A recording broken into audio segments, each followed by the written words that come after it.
Chronique d'un centriste radical. Salut les centristes radicaux! Après une petite pause fraîcheur/mélancolie, repartons dans le vif du sujet. Et quel vif, puisqu'on va parler aujourd'hui de ce qu'on a le droit de dire, ou de faire, ou de dessiner, concept qui à la base était juste juridique, mais qui pour des raisons X ou Y devient aussi un peu moral. Preuve que les Avengers ont réussi leur mission, Thanos est mort et la McDonaldisation continue. En France, la semaine a commencé par l'affaire Obono. Alors pour expliquer rapidement, Valeurs Actuelles a publié une fiction dans laquelle la députée a été représentée en tant qu'esclave, ce qui a provoqué un véritable tollé. Pour comprendre le tollé, je précise que Daniel Obono est noir. Voilà. Sinon c'est vrai que ça n'a pas trop de sens, hein. Un blanc enchaîné. On est où là? Dans Gladiator? Oh.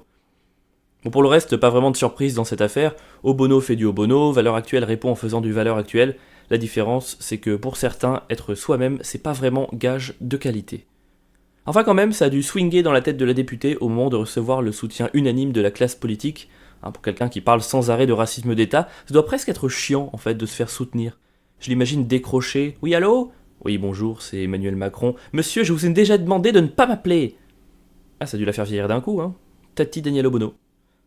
Depuis 3 jours, autre affaire, l'Humanité a publié une caricature de la journaliste sportive Marion Rousse en situation coquine avec son compagnon Julien Alaphilippe.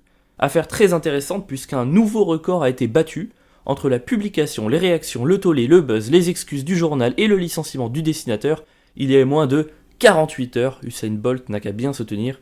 Mais quelque part ça me rassure, je me dis que si un jour je fais par mégarde une mauvaise chronique, j'aurai quand même presque 2 jours pour un ultime baroud d'honneur sur les ondes, ce qui est plutôt positif.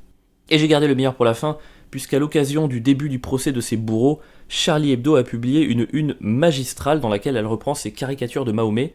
Alors évidemment, ça n'a pas plu à tout le monde, hein. Au Pakistan, des milliers de manifestants en colère ont défilé en brûlant le drapeau français. Et du coup, j'ai essayé de réfléchir un peu à ce que donnerait l'extrémisme dans chacun des camps. Et je me dis, l'extrémisme, quand on est pro-Charlie, c'est un dessin très méchant. Et l'extrémisme, quand on est anti-Charlie, ce sont des salles de spectacle qui inspirent un peu moins confiance qu'avant. Est-ce que je suis de mauvaise foi? Peut-être. Peut-être pas. Et en même temps, le centriste radical se situe au juste milieu entre la bonne et la mauvaise foi. Il se situe donc simplement dans la foi. Yes, c'est nous. Moi j'ai juste une question pour les journaux qui soi-disant soutiennent Charlie.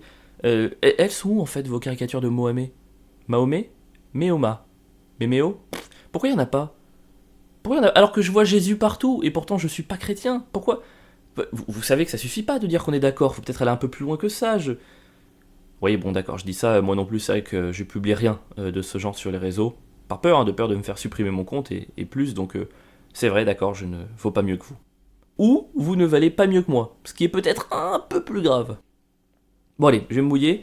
Disons les choses franchement, a-t-on le droit de ne pas être Charlie? Bah oui, évidemment qu'on a le droit. Enfin, c'est le principe même d'être Charlie, avoir le droit d'être en désaccord. Donc d'une certaine manière, on peut presque en déduire que ne pas être Charlie, c'est être Charlie. Donc bravo les gars, vous avez été dénigrés par un simple sophisme, félicitations. Bon, alors évidemment, certains vont allègrement profiter de ce droit. On tient à féliciter Yacine Bellatar, qui a eu l'intelligence de transformer ce positionnement en rémunération, bravo à lui. Mais être Charlie, c'est aussi gagner du fric en criant qu'on ne l'est pas, et s'ils étaient vivants, je suis sûr qu'ils auraient fait un dessin très méchant là-dessus, donc bon, allez, c'est de bonne guerre. Pour conclure, je dirais qu'en réalité, tout ce débat ne sert un peu à rien. Ça sert un peu à rien parce que l'on soit Charlie ou anti-Charlie, nous mourrons tous. Voilà, ce qui est plutôt rassurant comme idée. Par contre, les derniers instants risquent d'être comiques. Une chute en binôme, au ralenti, vers le sol.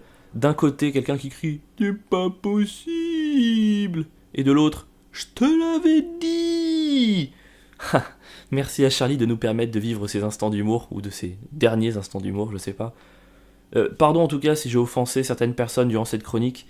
Si c'est le cas, promis, je ne manquerai pas de présenter mes excuses, et ce, en moins de 48 heures. Vive le centrisme radical, vive Charlie.